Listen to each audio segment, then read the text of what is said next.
ശ്രീ കൊടിക്കുന്നിൽ സുരേഷ്, ഇപ്പോൾ താങ്കൾ പറയുന്നത് പോലെയുള്ള കാര്യം, ഈ ആവശ്യം ഹൈക്കമാൻഡ് അംഗീകരിക്കാതെ വരുന്നു. അങ്ങനെ വരുമ്പോൾ പുതിയ ഒരാളെ കണ്ടെത്തേണ്ടി വരുന്നു. പക്ഷേ താൽക്കാലികമായി വരുന്ന ഈ ചുമതലക്കാരൻ എത്രമാത്രം ഈ ഗ്രൂപ്പ് പോര് അവസാനിപ്പിക്കുവാൻ കഴിയുന്ന ഒരാളായിരിക്കും? തലപ്പത്തെ പോര് അതുപോലെ തന്നെ തുടരുകയില്ലേ ഇപ്പോഴത്തെ സാഹചര്യത്തിൽ?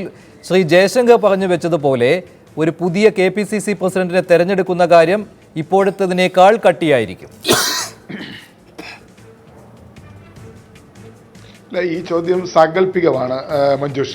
കാരണം വെച്ചാൽ ഇപ്പോൾ VM സുധീരൻ രാജി പ്രഖ്യാപിച്ചു. അദ്ദേഹം രാജി വയ്ക്കാനുള്ള സന്നദ്ധത അറിയിക്കുകയും രാജിക്കത്ത് ഹൈക്കമാൻഡിന് കൊടുക്കുകയും ചെയ്തു. ഞാൻ പറഞ്ഞത് അദ്ദേഹം കുറച്ചു കാലം കൂടി തുടരണമെന്നുള്ള എൻ്റെ അഭിപ്രായമാണ് പറഞ്ഞത്. പക്ഷേ അന്തിമമായി തീരുമാനമെടുക്കേണ്ടത് കോൺഗ്രസ് ഹൈക്കമാൻഡാണ്.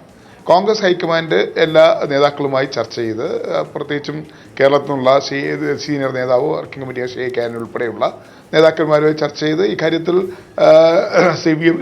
സ്ഥാനമൊഴിഞ്ഞ VM സുധീരൻ്റെ അഭിപ്രായവും പ്രതിപക്ഷ നേതാവിൻ്റെയും ശ്രീ രമേശ് ചെന്നിത്തല, മുൻ മുഖ്യമന്ത്രി ശ്രീ ഉമ്മൻചാണ്ടി ഉൾപ്പെടെയുള്ള സീനിയർ നേതാക്കളുടെയൊക്കെ അഭിപ്രായങ്ങളൊക്കെ കേട്ടിട്ടായിരിക്കും ഹൈക്കമാൻഡ് ഒരു തീരുമാനം എടുക്കുക. താൽക്കാലിക പ്രസിഡന്റിനെ എടുക്കണമോ? കൊടിക്കുന്നിൽ സുരേഷ്, താങ്കൾ എന്തുകൊണ്ടാണ് ഇപ്പോഴും താങ്കൾ നേരത്തെ VM സുധീരന്റെ ഒരുപാട് കാര്യങ്ങൾ വാഴ്ത്തി പറയുകയുണ്ടായി. പക്ഷേ ഇപ്പോഴും എന്തുകൊണ്ടാണ് VM സുധീരൻ തന്നെ KPCC പ്രസിഡന്റായി തുടരട്ടെ എന്ന് താങ്കൾ ആത്മാർത്ഥമായി ആഗ്രഹിക്കുന്നത്?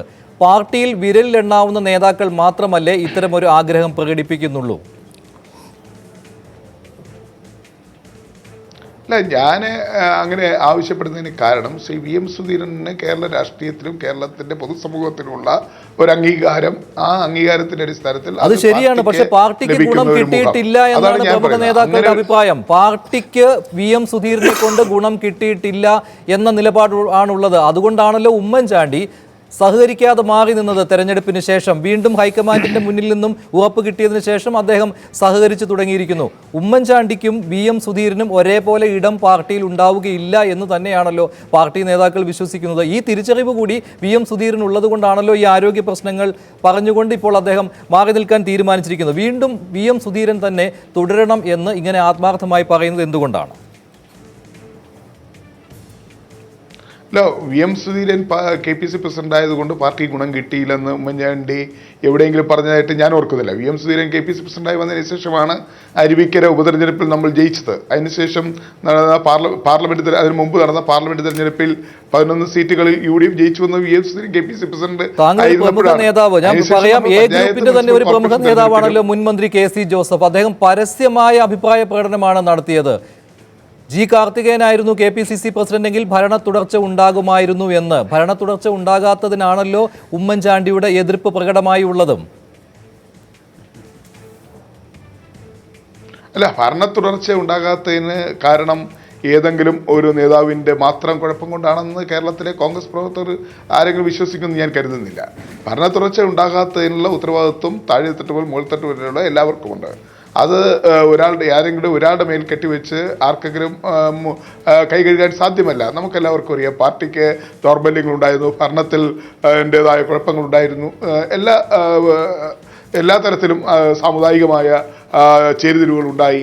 അങ്ങനെയൊക്കെയുള്ള ഒരുപാട് അതിനൊന്നും ഒരു വിവാദത്തിലേക്ക് അല്ലെങ്കിൽ ഒരു ചർച്ചയിലേക്ക് അതിനേക്കാൾ ഉപരിയായിട്ട് പ്രബലരായ നേതാക്കൾ ഉമ്മൻചാണ്ടിയും രമേശ് ചെന്നിത്തലയും ഉൾപ്പെടെയുള്ള നേതാക്കൾ ഹൈക്കമാൻഡിനെ ധരിപ്പിച്ചിട്ടുള്ളത് എന്താണ്? മന്ത്രിസഭാ തീരുമാനങ്ങളോട് പോലും പരസ്യമായ എതിർപ്പ് പ്രകടിപ്പിച്ച KPCC പ്രസിഡന്റിന്റെ ചെയ്തികൾ, സ്ഥാനാർത്ഥി നിർണയ സമയത്ത് അദ്ദേഹത്തിന്റെ ഇടപെടലുകൾ, ഇതൊക്കെയാണ് ഭരണ തുടർച്ച ഉണ്ടാകാതെ പോയതിന് കാരണമെന്ന കാര്യം ഹൈക്കമാൻഡിനെ ബോധ്യപ്പെടുത്തിയിട്ടുള്ളതാണല്ലോ പ്രമുഖരായ നേതാക്കൾ ഉമ്മൻചാണ്ടിയും രമേശ് ചെന്നിത്തലയും ഒക്കെ. പിന്നെയും താങ്കളെ പോലെ വിരലിലെണ്ണാവുന്ന നേതാക്കൾ മാത്രം വീണ്ടും VM സുധീരൻ തുടരട്ടെ എന്ന ആവശ്യം ഉന്നയിച്ചു വരുന്നു. അതിനാകട്ടെ നേതാക്കളുടെ ഭാഗത്തുനിന്ന് പിന്തുണ കിട്ടുന്നുമില്ല. ഭരണ തുടർച്ച ഉണ്ടാകാത്തതിനെ സംബന്ധിച്ച് വ്യത്യസ്തങ്ങളായ അഭിപ്രായങ്ങൾ പാർട്ടിക്കകത്തുണ്ട്. അത് പാർട്ടിയുടെ തെരഞ്ഞെടുപ്പ് പരാജയത്തിന് ശേഷം പാർട്ടി നേതാക്കന്മാരുടെ യോഗം നെയ്യാർ ഡാമിൽ 2 ദിവസം കൂടി. ആ യോഗത്തിൽ മത്സരിച്ച് പരാജയപ്പെട്ടവരും ജയിച്ചവരുമായ MLA-മാരായ സ്ഥാനാർത്ഥികളായിരുന്നവരും അതുപോലെ തെരഞ്ഞെടുപ്പുകൾക്ക് നേതൃത്വം നൽകിയ KPCC ഭാരവാഹികളും ജില്ലാ കോൺഗ്രസ് കമ്മിറ്റി അധ്യക്ഷന്മാരുൾപ്പെടെയുള്ളവർ 2 ദിവസം 48 മണിക്കൂർ നെയ്യാർ ഡാമിൽ സമ്മേളിച്ച് തെരഞ്ഞെടുപ്പിന്റെ പരാജയത്തിന്റെ കാര്യകാരണങ്ങൾ വളരെ വിശദമായി ചർച്ച ചെയ്തു. ആ ചർച്ചയിൽ ഏതെങ്കിലും ഒരു വ്യക്തിയാണ് പരാജയത്തിന്റെ പൂർണ്ണമായ ഉത്തരവാദിത്വമെന്ന് അവിടെ ആരും കണ്ടെത്തിയിട്ടില്ല, അവിടെ ആരും അത് പറഞ്ഞിട്ടില്ല. ആ പരാജയത്തിൽ താഴെത്തട്ടുകൾ ബൂത്ത് മുതൽ മുകളറ്റം വരെയുള്ള പാർട്ടിക്കും അതോടൊപ്പം തന്നെ ഗവൺമെൻറ് തലത്തിലും ഒക്കെ അത് പരാജയം നമ്മളെ ബാധിച്ചിട്ടുള്ള പ്രവർത്തനങ്ങൾ നമ്മളെ ബാധിച്ചിട്ടുണ്ടെന്നുള്ള ഒരു കണ്ടെത്തലാണ് അന്ന് നടത്തിയത്. അതിലാണ് പാർട്ടി ഇപ്പോഴും നിൽക്കുന്നത്. അല്ലാതെ ഹൈക്കമാൻഡ് മുന്നിൽ ആരെന്ത് പറഞ്ഞു എന്നുള്ളത് ഇവിടെ നമ്മളാരും അറിയുന്നില്ലല്ലോ. നമ്മൾ മനസ്സിലാക്കുന്നത് പാർട്ടി പരാജയത്തിന് ശേഷം നെയ്യാർ ഡാമിൽ കൂടിയ ചർച്ചയിൽ അവിടെ ഉരുത്തിരിഞ്ഞു വന്ന അഭിപ്രായം, അവിടെയാണല്ലോ ഈ പരാജയത്തെക്കുറിച്ച് മത്സരിച്ച സ്ഥാനാർത്ഥികളും തെരഞ്ഞെടുപ്പുകൾക്ക് നേതൃത്വം നൽകിയ നേതാക്കന്മാരെ സംബന്ധിച്ച അഭിപ്രായങ്ങൾ പറഞ്ഞത്. ആ അഭിപ്രായം വന്നപ്പോൾ എല്ലാം വന്നിട്ടുണ്ട്, എല്ലാ കാര്യങ്ങളും അവിടെ പരാമർശിക്കപ്പെട്ടിട്ടുണ്ട്. പിന്നെ പരസ്യമായ പ്രതികരണങ്ങൾ എ ഗ്രൂപ്പിന്റെ പ്രമുഖനായ നേതാവ് ഉമ്മൻചാണ്ടിയുടെ വലങ്കൈ എന്നറിയപ്പെടുന്ന കെ.സി. ജോസഫ് തന്നെയാണ് പറഞ്ഞത് ജി കാർത്തികേയനായിരുന്നു KPCC പ്രസിഡന്റ് എങ്കിൽ ഇവിടെ ഭരണ തുടർച്ച ഉണ്ടാകുമായിരുന്നുവെന്ന്. ശ്രീ ജോസഫ് വാഴക്കൻ, ഇത്തരത്തിലുള്ള പരാമർശങ്ങളും ഈ രാജിപ്രഖ്യാപനവുമായി ചേർത്ത് വായിക്കേണ്ടവ തന്നെയല്ലേ? അത് പിന്നെ വെറുതെ ഒറ്റപ്പെട്ട ചില അഭിപ്രായ പ്രകടനങ്ങൾ എന്നുള്ളതല്ലാതെ അതാരെങ്കിലും ആലോചിച്ചുറച്ച് ആരെങ്കിലും ഗ്രൂപ്പുകളുടെ തീരുമാനമൊന്നുമാണെന്ന് ഞാൻ വിശ്വസിക്കുന്നില്ല. ശ്രീ ജി കാർത്തികേയനെ ചരമവാർഷികത്തോടനുബന്ധിച്ച് നടന്ന ഏതൊരു അനുസ്മരണ യോഗത്തിൽ ഈ രീതി കെ.സി. ജോസഫ് പറഞ്ഞു വന്ന് പത്രവാർത്തകളെ ഞാൻ കണ്ടുള്ളൂ. അതിൻ്റെ കെ.സി. ജോസഫുമായിട്ട് ഞാൻ സംസാരിച്ചില്ല, അതുകൊണ്ട് അതിൻ്റെ നിജസ്ഥിതി എനിക്കറിയില്ല. പത്രത്തിൽ വന്ന വാർത്തയെ എനിക്കറിയത്തുള്ളൂ. അപ്പോൾ അതിപ്പോൾ ഓരോരുത്തരുടെ അഭിപ്രായമായിരിക്കും അത്. പക്ഷേ അങ്ങനെ ഒരു പൊതുവായ അഭിപ്രായമൊന്നും കേരളത്തിലെ പാർട്ടിക്കില്ല. പരാജയത്തിൻ്റെ ഉത്തരവാദിത്വം എല്ലാവർക്കുമുണ്ട്. പക്ഷേ നമുക്ക് പാർട്ടിയെ എല്ലാവരെയും ഒന്നിപ്പിച്ച് കൊണ്ടുപോകുന്ന ഒരു ലീഡർഷിപ്പ് കേരളത്തിലെ കോൺഗ്രസ്സിന് ഉണ്ടാകണം ഈ കാലഘട്ടത്തിൽ എന്നുള്ളത് എല്ലാവരും ആഗ്രഹിക്കുന്നുണ്ട്. അതാരാണെങ്കിലും, അതിപ്പോൾ സുധീരനാണെങ്കിലും ആരാണെങ്കിലും എല്ലാവരുടെയും വികാരങ്ങൾ ഉൾക്കൊള്ളുകയും കേരളത്തിൽ വളരെ പാർട്ടിക്ക് കുറേ കൂടി ശക്തമായി മുന്നോട്ട് പോകത്തക്ക രീതിയിൽ വിവിധ തലങ്ങളിലുള്ള ഇടപെടലുകളും വിവിധ വിഭാഗങ്ങളെ കൂട്ടിയോജിപ്പിച്ചുകൊണ്ടൊക്കെ വളരെ പുതിയ ഒരു രീതിയിലേക്ക് പ്രവർത്തന ശൈലി രൂപപ്പെടുത്തണം എന്നുള്ളത് എല്ലാവരും ആഗ്രഹിക്കുന്നൊരു കാര്യമാണ്. അതിനു വേണ്ടിയിട്ടുള്ള ഒരു അവസരം ഇപ്പോൾ പിന്നെ ഒരുപക്ഷെ ഉണ്ടാക്കുക എന്നുള്ളത് കൂടി ഹൈക്കമാൻഡിൻ്റെ മനസ്സിലുണ്ടാകും. അത്തരത്തിലുള്ള ഒരു തീരുമാനമായിരിക്കും ഇനിയും ഉണ്ടാകാൻ പോകുന്നതെന്നാണ് ഞാൻ വിശ്വസിക്കുന്നത്. ശ്രീ സണ്ണിക്കുട്ടി അബ്രഹാം, ആദർശത്തിൻ്റെ തിളക്കമുണ്ട് VM സുധീരന്. പക്ഷേ അണികളുടെ പോലും ആവേശമായി മാറാൻ അദ്ദേഹത്തിന് കഴിഞ്ഞിട്ടുണ്ടോ എന്ന സംശയം നിലനിൽക്കുകയല്ലേ ഈ 3 വർഷത്തിനിടയ്ക്ക്. പക്ഷേ അതേ സമയം തന്നെ ധീരമായ ചില പരീക്ഷണങ്ങൾ അദ്ദേഹം നടത്തുകയുണ്ടായി. കൂടുതൽ ചെറുപ്പക്കാർ നേതൃനിരയിലേക്ക് വന്നു, വനിതകൾ നേതൃനിരയിലേക്ക് വന്നു, ഒരു വനിത DCC പ്രസിഡന്റായി വന്നു. ഇത്തരത്തിലുള്ള ധീരമായ പരീക്ഷണങ്ങളും അദ്ദേഹത്തിൻ്റെ ഭാഗത്തു നിന്നും ഉണ്ടായി. പക്ഷേ അദ്ദേഹത്തിന് അണികളുടെ പോലും പിന്തുണ അവസാനം വരെ ഉറപ്പിക്കുവാൻ കഴിഞ്ഞില്ല. നേതാക്കളുടെ ശക്തമായ എതിർപ്പ് തുടക്ക ദിവസം മുതൽ അദ്ദേഹത്തിന് ഉണ്ടാവുകയും ചെയ്തു. അദ്ദേഹത്തിൻ്റെ 3 വർഷം ഒരു മോശപ്പെട്ട പ്രസിഡൻസി ആയിരുന്നൊന്നും ഞാൻ കരുതുന്നില്ല. പക്ഷേ അദ്ദേഹം ഇവിടെ പലരും വാഴ്ത്തുപാട്ടുകൾ പാടുന്നത് പോലെ അദ്ദേഹം ഇല്ലെങ്കിൽ കേരളത്തിലെ KPCCയും കോൺഗ്രസ്സൊന്നും ഇല്ല എന്നും ഞാൻ കരുതുന്നില്ല. നാളെ വേറൊരു നേതൃത്വത്തെ ഹൈക്കമാൻഡ് കണ്ടെത്തും. ഒരുപക്ഷെ അദ്ദേഹം ഇതിനേക്കാൾ മികച്ച രീതിയിൽ ഇതുവരെയുള്ള ഏത് KPCC പ്രസിഡന്റിനേക്കാളും മികച്ച രീതിയിൽ ഈ പാർട്ടിയെ കൊണ്ടുപോകാൻ സാധിക്കുന്ന ഒരാൾ വന്നുകൂടുന്നതുമില്ല. പക്ഷേ അദ്ദേഹം ധാരാളം മഞ്ജുഷ് പറഞ്ഞുള്ള പല കാര്യങ്ങളും ചെയ്തിട്ടുണ്ട്. പക്ഷേ നമുക്ക് കേരളത്തിലെ കോൺഗ്രസ്സിലെ നമ്മൾ ആദിമകാലം മുതലുള്ള ചരിത്രം നോക്കുകയാണെങ്കിൽ നമുക്കൊരു കാര്യം മനസ്സിലാക്കാൻ പറ്റും. ഏതെങ്കിലും ഒരു ഗ്രൂപ്പിൻ്റെയെങ്കിലും പിന്തുണ KPCC പ്രസിഡന്റായിരിക്കും, മറ്റൊരു ഗ്രൂപ്പിൻ്റെ പിന്തുണ പാർലമെൻ്ററി പാർട്ടി നേതാവിനുണ്ടായിരിക്കും. ഇവിടെ ഒരു പ്രത്യേക സവിശേഷമായ ഒരു കാരണമുണ്ട്. അതിൻ്റെ ഒന്നും ന്യായാന്യായങ്ങളിലേക്കൊന്നും ഞാൻ കടക്കാൻ പോകുന്നില്ല. ഞാൻ വസ്തുതകൾ പറയുകയാണ്. ഇവിടെ ഒരു ഗ്രൂപ്പിൻ്റെയും ഒരു പിന്തുണ ശ്രീ VM സുധീരന് ആർജിക്കാൻ സാധിച്ചില്ല. അദ്ദേഹം KPCC പ്രസിഡന്റായി വന്നത് ആ ഒരു സാഹചര്യമാണ്. അതിനുശേഷം അദ്ദേഹത്തിന് 2 ഗ്രൂപ്പുകളെയും പ്രബലരായ 2 ഗ്രൂപ്പുകളെ ഒന്നിച്ചു കൊണ്ടുപോകാൻ, ആ നേതാക്കളെ ഒന്നിച്ചു കൊണ്ടുപോകാൻ സാധിച്ചില്ല എന്നുള്ളൊരു വളരെ സത്യമായൊരു കാര്യമാണ്. പിന്നെ മറ്റൊരു വളരെ പ്രധാനപ്പെട്ട കാര്യം, അദ്ദേഹം വളരെ നല്ല കാര്യങ്ങൾ ചെയ്തപ്പോൾ തന്നെ കോൺഗ്രസ് ഗവൺമെൻറ്റിൻ്റെ ഏറ്റവും വലിയ വിമർശകനും കോൺഗ്രസിനെ സംബന്ധിച്ചുള്ള മുഖ്യ പ്രതിപക്ഷവും അദ്ദേഹമായിരുന്നു എന്നുള്ളതും എല്ലാവർക്കും അറിയാവുന്ന കാര്യമുണ്ട്. അതുകൊണ്ട് ഇവിടെ തോറ്റെന്നോ അല്ലെങ്കിൽ അതുകൊണ്ട് മാത്രമാണ് ഭരണത്തുടർച്ച ഉണ്ടായതെന്നോ ഞാൻ പറയില്ല. പക്ഷേ അദ്ദേഹത്തിൻ്റെ ആരോഗ്യപരമായ ഒരു കാരണത്തിന് വേണ്ടി രാജിവെച്ചിരിക്കുന്ന സമയത്ത് അദ്ദേഹത്തിൻ്റെ പ്രവർത്തനത്തെ വിമർശന ബുദ്ധിയാ കാണേണ്ടതുണ്ടോ എന്ന് എനിക്ക് സംശയമുണ്ട്. പക്ഷേ നല്ല പ്രസിഡന്റ് 3 കൊല്ലം അദ്ദേഹം നന്നായിട്ട് ചെയ്തു. പക്ഷേ അദ്ദേഹത്തിന് മഞ്ജുഷിൻ്റെ ചോദ്യത്തിൽ അടങ്ങിയിരിക്കുന്നത് പോലെ മുഴുവൻ കോൺഗ്രസ് പ്രവർത്തകരുടെയും പിന്തുണ ആർജിക്കാൻ അദ്ദേഹത്തിന് സാധിച്ചില്ല എന്നുള്ളൊരു ദുഃഖകരമായൊരു യാഥാർത്ഥ്യമാണ്. അതുകൊണ്ട് തന്നെയാണല്ലോ ശ്രീ രാജ്മോഹൻ ഉണ്ണിത്താൻ 3 കൊല്ലം സംഘടനയെ നയിച്ച ശേഷം പുറത്തു പോകുമ്പോൾ VM സുധീരന് വേണ്ടി കരയാൻ, അദ്ദേഹം തിരിച്ചു വരണമെന്ന് പറയാൻ താങ്കളെപ്പോലെയോ കൊടിക്കുന്നിൽ സുരേഷിനെ പോലെയോ ഒക്കെയുള്ള ഒറ്റപ്പെട്ട ഏതാനും ചില നേതാക്കൾ മാത്രമേ ഉണ്ടാവുകയുള്ളൂ.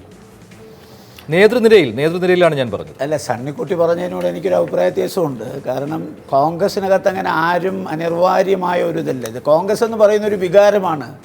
1984 ഇന്ദിരാഗാന്ധി മരിച്ചപ്പോൾ ഞങ്ങളൊക്കെ വിചാരിച്ചു അതോടുകൂടി കോൺഗ്രസ് തീർന്നെന്ന്. കോൺഗ്രസ് അതിനേക്കാൾ ശക്തമായി ഉയർത്തെഴുന്നേറ്റു. ശ്രീ രാജീവ് ഗാന്ധി നേതൃത്വം ഏറ്റെടുത്തു. നെഹ്റു കുടുംബത്തിൻ്റെ ഒരു ചരിഷ്മ കോൺഗ്രസ് ഉള്ളത് കൊണ്ടാണ് ഈ കോൺഗ്രസ് പിടിച്ചു വയ്ക്കുന്നത് ഞങ്ങൾ വിചാരിച്ചു. അതേസമയം രാജീവ് ഗാന്ധിയുടെ ദാരുണമായ കൊലപാതകത്തിന് ശേഷം യാതൊരു ചരിഷ്മയില്ലാത്ത നരസിംഹറാവു കോൺഗ്രസ് പ്രസിഡന്റായി. അദ്ദേഹം വളരെ ഏറ്റവും നല്ല പ്രധാനമന്ത്രിമാരിൽ ഒരാളായി അറിയപ്പെട്ടിരുന്ന ആളാണ്. അതുകൊണ്ട് ഞാൻ പറഞ്ഞത് കോൺഗ്രസിനകത്ത് ഇപ്പൊ VM സുധീരൻ അല്ല ആരും ഈ പാർട്ടിക്കകത്ത്. VM സുധീരൻ മാറിയാൽ വേറൊരാൾ വരും. അത് സണ്ണിക്കുട്ടി തിരിക്കുന്ന ആരാ ഈ പാർട്ടിക്ക് അനിവാര്യമായ ഒരാള് ആരാ? ഇത് കോൺഗ്രസ് എന്ന് പറയുന്ന ഒരു വികാരത്തിന്റെ പേരിൽ അവിടെ നേതാക്കന്മാരുണ്ടായതും മുഖ്യമന്ത്രിമാരായതും അല്ലാതെ അവരുടെ ആരുടെയും പിന്നെ മിടുക്കുകൊണ്ടല്ല, സൗന്ദര്യം കണ്ടിട്ടില്ല. അവരുടെ പിന്നിൽ കോൺഗ്രസ് എന്ന് പറയുന്ന മഹത്തായ ഒരു പ്രസ്ഥാനം ഉള്ളത് കൊണ്ടാണ് ഇവിടെ മുഖ്യമന്ത്രിമാരുണ്ടാകുന്നത്, പ്രതിപക്ഷ നേതാക്കന്മാരുണ്ടാകുന്നത്. അല്ലാതെ അവരൊക്കെ ധരിക്കുന്ന പോലെ അവരുടെ സൗന്ദര്യം കണ്ടിട്ടോ അവരുടെ ജനകീയ ബന്ധം കൊണ്ടല്ല. അവർക്ക് ഈ ജനകീയ ബന്ധം ഉണ്ടാക്കി കൊടുത്തത് ഈ കോൺഗ്രസ് പാർട്ടിയാണ്. അതുകൊണ്ട് കോൺഗ്രസിനകത്ത് ഇപ്പോൾ സുധീരൻ മാറിയാൽ വേറെ ആൾ വരും. പിന്നെ ഒരു കാര്യം ഞാൻ പറയാം, ആരിവിടെ വന്നാലും ഈ ചിന്താഗതി നിലനിൽക്കുന്നിടത്തോളം കാലം കോൺഗ്രസ് എങ്ങനെ രക്ഷപ്പെടുന്നത്? ഞങ്ങളുടെ താല്പര്യം അല്ലെ എൻ്റെ താല്പര്യം സംരക്ഷിക്കാത്ത ഒരാൾ ഇവിടെ KPC പ്രസിഡന്റ് ആകണ്ട, മറ്റവൻ്റെ താല്പര്യം സംരക്ഷിക്കാത്ത വേണ്ടെന്ന് അവനും പറയുന്നു. അപ്പം അങ്ങനെയാണെങ്കിൽ ഇവിടെ കോൺഗ്രസ് എന്ന് പറയുന്ന ഒരു പ്രസ്ഥാനം വേണ്ടേ? കോൺഗ്രസിനെ സ്നേഹിക്കുന്ന ആരെങ്കിലും ഒക്കെ ഇവിടെ വേണ്ടേ? ഇവിടെ നമ്മളൊരു കാര്യം മനസ്സിലാക്കണം, ഇവിടെ നമ്മുടെ പൊതുജനങ്ങളുടെ വികാരം ഒന്ന് മനസ്സിലാക്കണം. കോൺഗ്രസിൻ്റെ മാത്രം വോട്ട് കൊണ്ട് ഒരിക്കലും കോൺഗ്രസ് ജയിക്കില്ല. പൊതുജനങ്ങളുടെ വികാരം കൂടെ വേണം. അപ്പൊ ജനപക്ഷത്ത് നിന്ന് പ്രവർത്തി ഇവിടെ അച്യുതാനന്ദൻ എന്താ പിണറായി വിജയനും അച്യുതാനന്ദൻ തമ്മിലുള്ള വ്യത്യാസം എന്താ? പിണറായി വിജയനാണോ അച്യുതാനന്ദൻ? അച്യുതാനന്ദൻ പോകുന്നിടത്തുള്ള ജനക്കൂട്ടം ജനങ്ങൾ അത് മാർക്സിസ്റ്റ് പാർട്ടിയാണോ? ഏതെങ്കിലും ഒരു മാർക്സിസ്റ്റ് നേതാവ് അച്യുതാനന്ദനൊപ്പം ഉണ്ട്? അവസാനത്താളും അച്യുതാനന്ദനെ തള്ളി പറഞ്ഞിട്ടും ഇന്ന് കേരളത്തിന്റെ പൊതുജന സമൂഹത്തിൽ അച്യുതാനന്ദനൊരു സ്പേസ് ഉണ്ട്. അതേ സ്പേസ് VM സുധീരൻ ഉണ്ടെന്നുള്ളൊരു യാഥാർത്ഥ്യമാണ്. അത് ആരും നിഷേധിച്ചിട്ട് കാര്യമില്ല. അതുകൊണ്ട് KPCC പ്രസിഡന്റ് സ്ഥാനം കഴിഞ്ഞാൽ അദ്ദേഹം വനവാസത്തിന് പോകുന്ന ആരും തെറ്റിദ്ധരിക്കേണ്ട, അദ്ദേഹം രാഷ്ട്രീയത്തിൽ കാണും. ഇവിടെ ആരും ഈ പാർട്ടിയിൽ കോൺഗ്രസിന്റെ പിൻബലമില്ലെങ്കിൽ ആരും അല്ലെന്നുള്ളൊരു രണ്ട് ഗ്രൂപ്പുകൾക്കുമുള്ള മുന്നറിയിപ്പ് തന്നെയാണ് ശ്രീ രാജ്മോഹൻ ഉണ്ണിത്താൻ നൽകിയിരിക്കുന്നത്. VM സുധീരന്റെ രക്തത്തിന് വേണ്ടി ദാഹിക്കുന്നവർക്കുള്ള മുന്നറിയിപ്പ്. ഒരു ഇടവേള കൂടി, ഇടവേളയ്ക്ക് ശേഷം ഹൈക്കമാൻഡിന്റെ പ്രതിനിധിയോ A ഗ്രൂപ്പിന്റെ പ്രതിനിധിയോ PCC പ്രതിസന്ധിക്ക് അന്തിമ പരിഹാരമാവുക. ഇടവേളയ്ക്ക് ശേഷം